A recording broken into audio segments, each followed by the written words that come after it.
Kamchatka in Russia is trembling again, guys. That magnitude 8.8 megathrust earthquake is still producing aftershock, question mark, or what is this? Another 7.8 today after we just had a 7.7 or 7.4. The agencies vary here.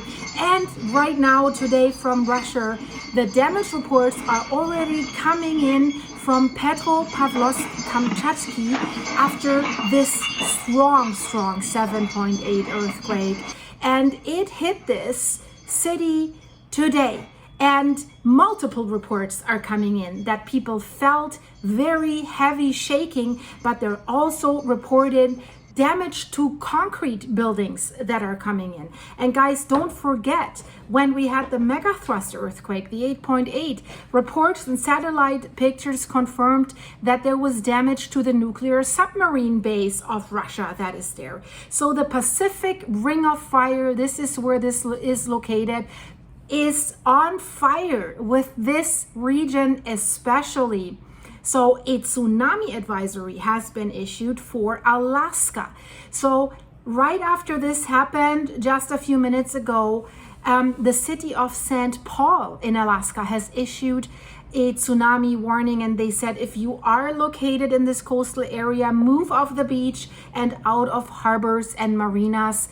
And they said tsunami advisories mean that a tsunami capable of producing strong currents or waves could be very, very dangerous to people and structures near the water. That advisory was valid until 3 minutes ago. So it seems nothing has happened there so far. But why are there so many earthquakes, especially in this area, guys? So Kamchatka, the Pacific plate is moving approximately 75 millimeters per year relative to the Okhotsk plate.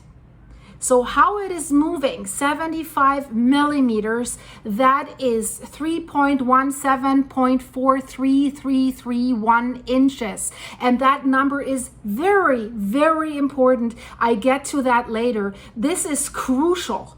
So this is a relatively high speed by tectonic standards, and it causes large earthquakes to happen more frequently here than in some other subduction zones, like the Cascadia subduction fold, for example, where I am sitting right now. Kind of grateful that this one doesn't rumble so often, but it's locked and loaded. So if it rumbles, it can produce a magnitude 9 or higher. The Pacific Ring of Fire has its name from something. It's so called because of the high number of earthquakes and volcanoes that occur there. The upper layers of the earth are split into sections. They're tectonic plates. They're all moving relative to another, and many of them are subducting and crashing into each other. Of course, we also had tsunami warnings for the direct Kamchatka coast. And it's too early to determine whether there's a potential tsunami threat for Hawaii. That's the latest news.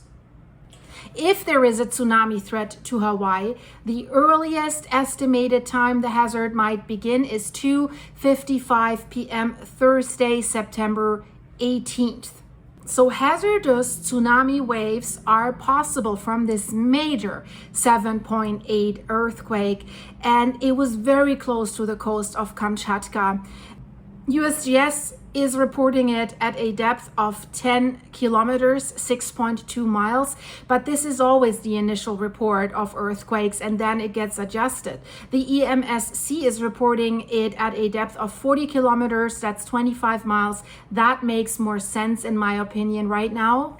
Epicenter 145 kilometers, that's 90 miles east of Petropavlovsk, Kamchatka, with a population of 181,216 people. And it seems one baby was just born when the earthquake happened. So maybe we add another person to this. Beautiful story. So based on preliminary earthquake parameters, These hazardous waves are possible for coastlines that are located within 1,000 kilometers, that's 620 miles, of the earthquake epicenter. This seems to be another strong aftershock of the tsunami producing magnitude 8.8 megathrust earthquake on July 29th this year. It has created a Pacific-wide tsunami and has ranked, guys, this is really interesting, as the 6th strongest earthquake ever recorded instrumentally that we were able to record. The event has ruptured a long part of the Kamchatka subduction zone. That's the monster that we're dealing with here that is causing all that trouble. And here comes the interesting part that I want to tell you about, with a ground displacement recorded across southern Kamchatka. So what happened? The satellite and the geodetic data have indicated that Kamchatka as a whole, this peninsula, has shifted horizontally by up to 2 meters, 6.631458 feet during that rupture. And the deformation was very widespread, with coastal subsidence and uplift that has altered local topography. It has changed the topography. And we know that such large-scale displacement are consistent with megathrust events of that magnitude. And now look, NASA was able after a while now to map this Kamchatka earthquake displacement. That is a very interesting picture that we see here. So you can see the earthquake epicenter with the magnitude 8.8, July 29th. And that is basically this area where we have all these aftershocks, so many aftershocks in the 7s, in the high 7s, 6, 5s, a lot. And then you see that it's getting more and more red. So the satellites have measured an eastward and slightly downward shift in the ground. And you can also see the bar on the bottom of this graphic that goes from blue to red. You can see the displacement there in meters. The darker it gets, it's more than 1 meter. And they also, with the light dotted line, they show us the Kamchatka trench. And if you compare that to this map, you can see the topography of this Kamchatka trench, how massive this is. And if you zoom out a little bit, you can see the Pacific Ring of Fire. And they also show us the Krashenikov volcano that all of a sudden has erupted after such long time. You also see the Okhotsk plate and you see the Pacific plate, right? And then you see the Kamchatka trench. This is where they have their war zone. This is where they're fighting. I mean, for many people, the surface of the earth seems stable and unchanging, but that is not the case. It's anything but static. So our planet is made up of these tectonic plates that make the rigid outer layer. And they're basically, if you imagine, like a puzzle. They're pieces of a puzzle that squeeze and grind against each other, often slowly but violent. And the speed here that I mentioned, the 75 millimeters, that is quite a high speed compared to other movements of other plates. This map is really revolutionary because it gives us a picture of the powerful ground displacement that happened on this offshore earthquake on July 29th. The red areas were pushed primarily eastward by the magnitude 8.8 earthquake, and the dashed lines, key faults and plate boundaries, and then the small white patches in the southern part of the peninsula are areas where they could not measure displacement. So they're using this INSAR technology, which is really great, and they have looked at previous earthquakes and they knew the location and the basic geometry of the large fault a megathrust. That is what it's called. That is to the east of the Kamchatka Peninsula, where the denser Pacific plate is sliding underneath the Okhotsk plate, starting at the Kuril-Kamchatka Trench. But the INSAR technology, and this was new, helped the scientists to map exactly which parts of the fault have moved during this massive earthquake and how much.